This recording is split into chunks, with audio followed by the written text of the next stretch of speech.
The presidential race enters the home stretch.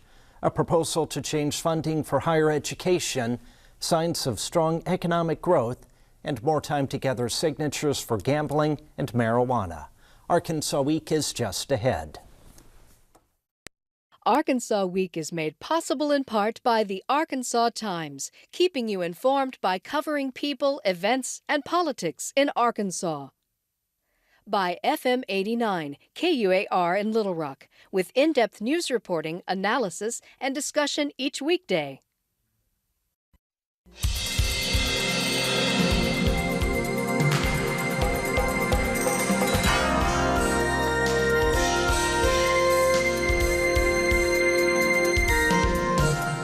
This is Arkansas Week. And thanks for joining us for Arkansas Week. The two political conventions are now behind us, and now we really get into the real race for the presidency. Joining me to discuss this is Heather Yates, a political science professor at the University of Central Arkansas. Wesley Brown is a reporter with Talk Business and Politics, and Ernie Dumas is a columnist with Arkansas Times. And thanks for coming on. What kind of bounce do you think, Heather, that Hillary Clinton got from this convention? Well, we're still waiting to take a look at the polls, but we anticipate that there will be a sizable bounce. Taking a look at the bounce that Donald Trump received after last week's convention is about 6%. So we're anticipating somewhere, it's been forecasted that both candidates would get somewhere between 4.5 and a 5% bounce. Well, Trump has exceeded that. We anticipate that Hillary Clinton will get something comparable around a 6% bounce. So we are waiting for that data to roll in, but that's the forecast. So what does that put the, I guess, percentage at? Is who's going to be ahead coming out of this? Well, the preliminary poll last night showed an immediate bounce of 10 points, but controlling for the fact that that is also capitalizing on the immediate post-convention, post-address, the finale last night. So there's a very emotive transference happening there. So that will die down over the next few days, hence the reason why the other polls that are aggregating this data will be available probably mid-next week or even the following week. But in the meantime, there's still going to be a lot of variety of polls coming in, the self-selecting polls versus, you know, the standard other standard polls that are running their quick, you know, robocall over the weekend. So I anticipate at this point in time, it will. She has been ahead in the polls consistently about 2 or 3 points, depending on the poll too. We also have to control for the source of the poll. So she'll get a bounce, and she'll be able to capitalize on that bounce. And Trump, knowing that, has already been proactive this week, hitting the campaign trail, calling a press conference, and so we'll ultimately see in about a week or two how that washes out. And Ernie, this was a bit of an effort to reintroduce Hillary Clinton to the nation, and that included a lot of references to her years in Arkansas. Right. Well, from the standpoint, first of all, from the standpoint of theater and stagecraft, this was a tremendous convention for the Democrats and for Hillary Clinton.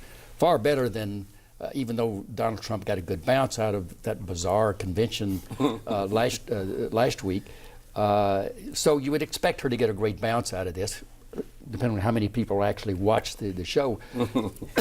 It was a perfect convention from almost every standpoint, starting with the Bernie Sanders thing at the outset and all the hoorah. But that really kind of built things up, and I think it energized the Hillary supporters at the convention. You had a series of fantastic speeches.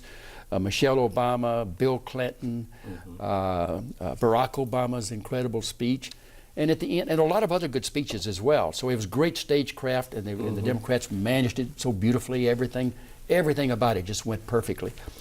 And you're right. But the Arkansas angle on it was a key to the whole thing, because it's a key, I think, partly a key to her poor polling.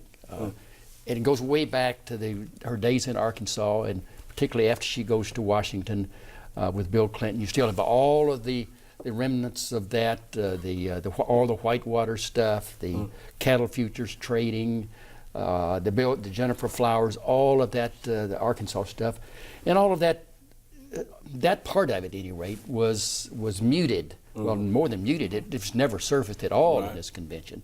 There was no effort on her part or anybody else to try to come back and go back and try to put all of that in a better light.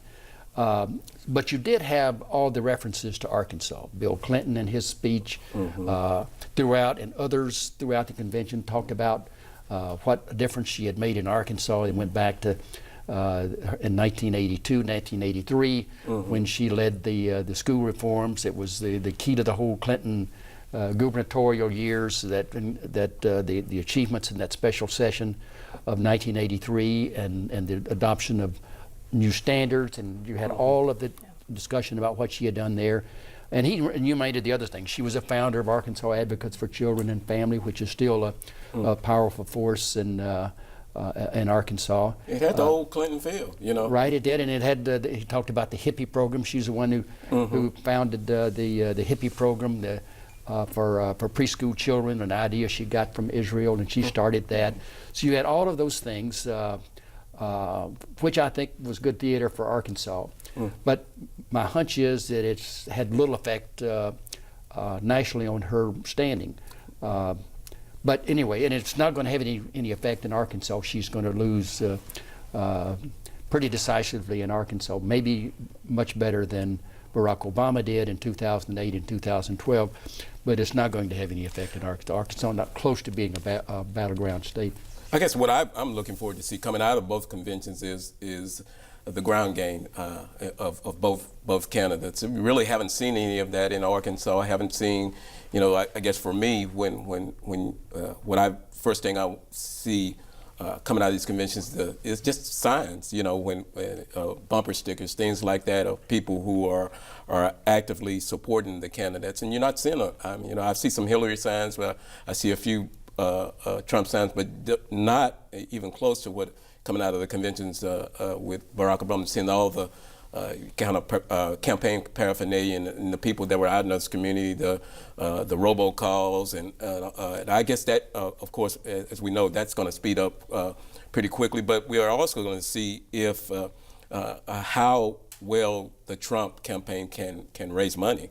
One of the weaknesses that has been that people have talked about is, will he be effectively able to go out and recruit people for the ground game and be able to compete with Hillary's ground game, which is going to be pretty impressive. I think that's the thing that we the next step, you know, that'll be interesting to watch, especially as Ernie said, in Arkansas. We may see that Hillary said, well, we're not going to win Arkansas, so let's put those resources somewhere else. But it'll be interesting to see what takes place on that front. Yeah, well, you mentioned signs. By chance, I ran into Doyle Webb, the chair of the Republican Party of Arkansas, at lunch yesterday, and he said that they're getting a lot of requests for signs. He doesn't know if they're actually going to get any because there's not really much effort being put into Arkansas. This obviously isn't considered a battleground state. Right. Yeah. One thing, though, at least these conventions are always carefully choreographed, but I think at least both times, you know, Bernie Sanders supporters at this week's convention and the Never Trump people last week at least gave some drama, brought something new where it didn't feel completely scripted. Right, and the Democratic convention also started off with the drama of the DNC chairwoman stepping down amidst a lot of the Bernie supporters calling for her resignation, with the leaked emails that framed the DNC not in a favorable light of already being kind of slanted against or opposed to the traction Bernie Sanders. So that was the launching pad, really, for the attention grabber, the narrative hook, if you will, for the convention. But they've seemed to handle it very well. They did. Donna Brazile was perfectly positioned to step in and take that position, and it didn't. I didn't see many reports on the substance of those emails, just a few clippets out of those emails, but didn't see anything substantive come out of those. So I think they handled that well, was able to get out in front of the story. So it was. And Donald Trump kind of saw to it that and turned it around in their favor by he put the attention on himself. right. Because it became immediately clear that the Russian espionage agencies were the ones that had done it, and turned it over to WikiLeaks, and then amazingly, Donald Trump immediately called on Russia to tap in and into her emails and let him know about the results of that, asking Russia and Vladimir Putin to assist him in his race, basically. And of course, that's gotten all kinds of publicity now, because now it's kind of brought out all of his other relationships with Putin and Putin's hostility to Hillary Clinton, because of back when he invaded, when he annexed Crimea, and when he stole his own election, and Hillary Clinton denounced him for it, and you had all of that then comes back to the fore. So I think that in the end, the email thing, I think, helped the Democrats. Helped the Democrats to whatever very extent, well. I don't know, but it didn't hurt them. Well, it put Trump on the defensive. It put him on the defensive already. And now he's saying, well, I was just joking. I was being sarcastic. Don't take me seriously as but if you the went back and nominee. looked at it, he was not. He was not joking. Well, as we record the program this morning, there is a proposal from Governor Asa Hutchinson going before the Arkansas Higher Education Coordinating Board. This is a new funding formula for universities, which changes and tries to put more of the emphasis on the number of students who actually graduate. Heather. And this, from where I'm sitting, looks like a pivot that Asa Hutchinson is pivoting away from the access to higher education, the once obstacle to Arkansas students, now to closing the achievement gap. Because I think he also announced that the current rate of graduation among Arkansas students with a post-secondary education degree is hovering at 43%, and he has a goal to raise that to 60% by 2020. And so this is a policy pivot away from opening access, not completely away from opening access, because you still, he would, I think, agree that you need the access to be supported, but he's also reformulating public assistance to public higher education based on their completion, the rate of completion. And I also suspect that this criteria would put the rate of completion of degree completion of 4 years, rather than, I think there's an average at some universities that students are completing their degree within 6 years. So there might be some added pressure to reformulate what degree completion means. But this is definitely a signal towards policy pivot. Yeah, and the one thing that I think coming out of that speech that he said it's not going to be an easy lift. It has to be supported by the coordinating board and the legislature. And if it goes through the legislature in the upcoming session, I think there's some other priorities that are going to be ahead of that whole issue. So one more on the economic side of things. So it's going to be interesting to see how the legislature. I haven't heard any response from the legislative officials about how. Yeah, so far it seems they don't really know much about it. Yeah, right. Not a lot of details. So. They will adopt it. I think the coordinating board will adopt that plan. How significant it is, it's hard to say. That's been a struggle for at least since the 60s, when the legislature first enacted a law to try to coordinate the budgeting for higher education. Before that, every college just went to the legislature and said, okay, here's how much money we want. And depending on the clout of that institution, that's what they got. But then in the 60s, they began to say, okay, let's coordinate it and see that everybody gets treated fairly, and came up with a system for allocating the state funds among the institutions, basically based on their enrollment. If you had so many students, you got so much, with a lot of other factors built in. And that's the way it's been over the years. And they've struggled back and forth on this concern about graduation rates has been a concern for quite a number of years. And whether this will have any effect, who knows? And how much effect it will have on any UCA or any other institution is hard to say. But one of the dangers, one of the risks, I think, and when you say we're going to and we're going to pay you, Based on reimburse outcome. you based on outcomes. Is that going to begin pressure on the institutions? Well, what can we do to make sure that more people graduate? Right. Maybe we need to kind of lower the standards and maybe not grade so hard. So in the end, what effect is it going to have on actually the quality of education? So it's hard to say. Yeah, There are no easy answers. Yeah, and some of the schools are as you mentioned, UCA is really growing fast. There are some other schools that are growing faster than and then of course the University of Arkansas, who has getting the lion's share of things.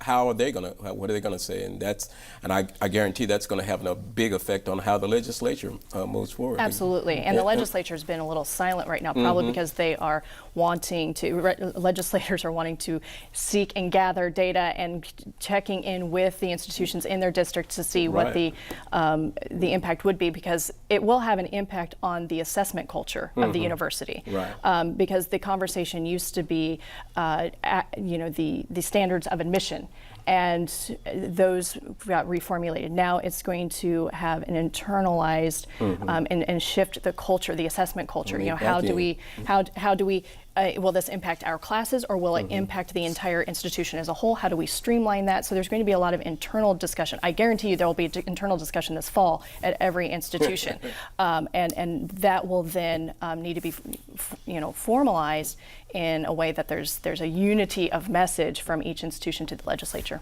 And of course, one of the factors, not the factor, but one of the factors in the low percentage of people who begin college and then never graduate, or it might take them 8 or 10 years sometimes to graduate, is money. And the state has stopped some years ago of increasing state aid, and so but tuition has continued to increase. So kids drop out because after 1 year they've already got this big debt, and they can't do it. So cost is one of the things, and the legislature made it clear, and the governor, that they're going to cut taxes again, and so that means that there's not going to be any state aid. There'll be no significant increase in state aid in the years ahead, which compounds the problem of incompletions. As the governor said, it's not going to be an easy lift. Well, Wes, we got a good report this week for Arkansas's gross domestic product, showing Arkansas leading the nation in growth. The state of Arkansas GDP, which is gross domestic product, the amount of goods and business activity in the state grew at a annual rate of 3.9%. There are states that were negative. Several states, about 10 states were negative.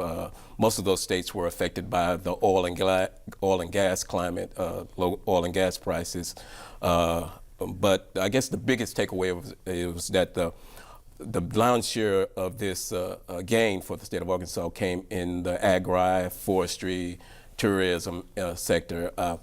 One of the things I think that we can take away from this is that the agri is that the service side of the economy is starting to drive Arkansas rather than the blue collar focus areas such as manufacturing. And as you go through, if you look at the numbers in this, you saw that all the service side, professional services, information, financial services, all those service sectors, retail, were seeing big growth, and those blue collar focus were either very marginal or even negative. So I think what we're starting to see is that big switch, a shift, where we're and I think it's already taking place, is that where we're more service sector driven than we are blue collar or manufacturing type of a sector. The other thing is that also this morning the U.S. GDP came out, and the growth in the U.S. is only 1.2%. And what is interesting is that on the job market front and the economic expansion, Arkansas is ahead of the nation, which is generally not, we always have this saying that we want to beat Mississippi. Well, we're well ahead of Mississippi and right ahead of some of the other states in the nation. So this is a trend that's interesting. It'll be interesting. The thing about federal numbers is that they can be revised. and a lot of times they are. And in the future, it'll be interesting to see how these numbers are affecting, and if the agri sector, which has actually been in a downturn, how these numbers are parceled out. We're seeing some growth in forestry, but I think also our farming sector is starting to diminish. It's not the big powerhouse of the state as come as it used to be. So. But rice was the big issue. Rice production was huge, and that accounted, I think, for a big part of that. Big growth, that figure. Yes. The row crops, rice and the row crops. Well, one issue that we should bring up, last week we discussed an ethics complaint that had been filed against Governor Hutchinson for campaigning for, I believe it was a state senator, and the Ethics Commission this week declined to reconsider the dismissal of this complaint. Well, the governor had gone over and campaigned for Senator Eddie Joe Williams at Cabot, I think, on state time. And of course, the law clearly says that no public official can campaign for another person on state time. When the taxpayers are paying you, you can't be out campaigning for somebody. You can campaign for yourself, but not for somebody else. And clearly, that's what the governor did. He acknowledged that's what he was doing. But Mike Huckabee did it. Over and over again over the years. Mike Beebe did that, and going back over the years, practically every governor goes out and campaigns for legislators to get elected. That's part of the political process, an important part of it. So basically, what the Ethics Commission said, look, they found a way to say it's okay because he had told his staff it was on his calendar that he was going to go over there. He had told his staff, "I'm not going to be here," and so forth. So it's all right. So in effect, he was taking leave. He was taking vacation or leave time. So it's all right. So I don't think anybody, and obviously it was a political complaint. They could have made the same complaint against every governor in modern times, and I don't know that anybody has done so previously. Everybody understands that's part of it.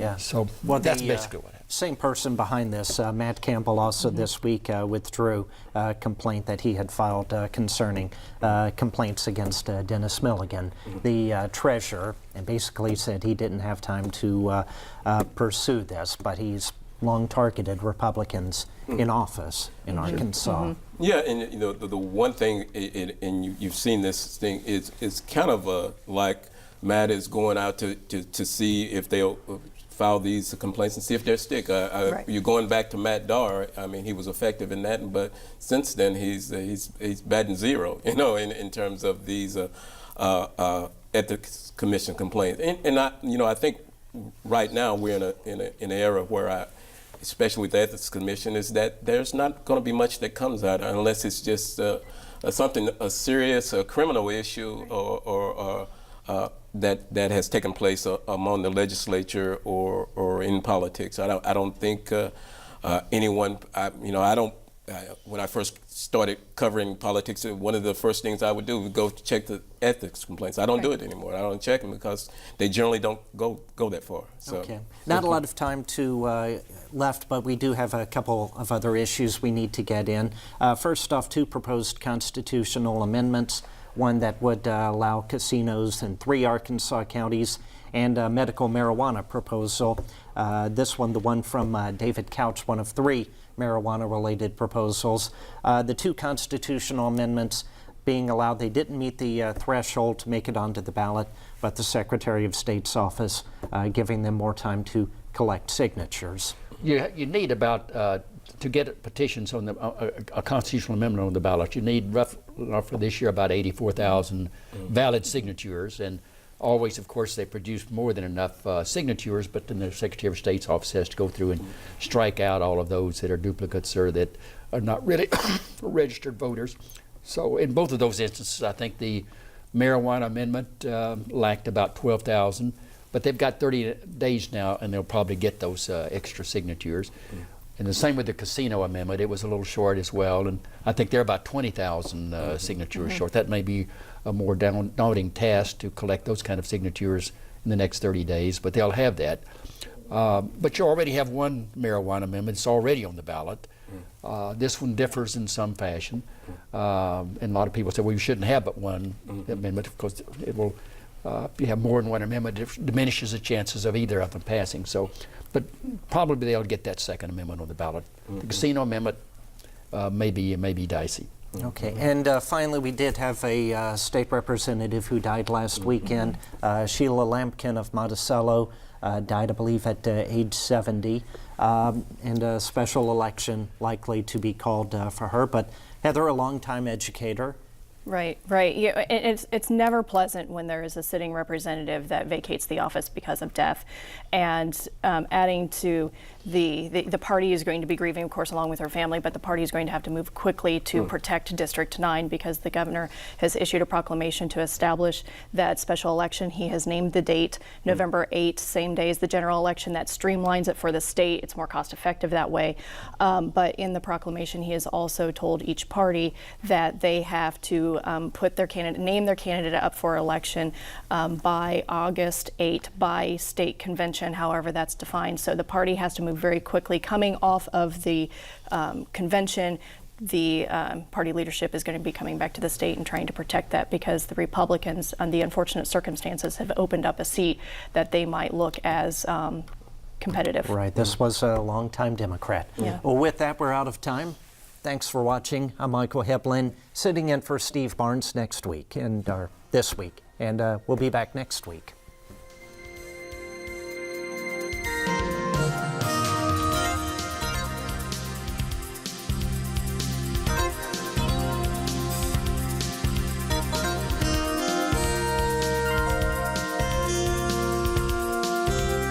Arkansas Week is made possible in part by the Arkansas Times, keeping you informed by covering people, events, and politics in Arkansas.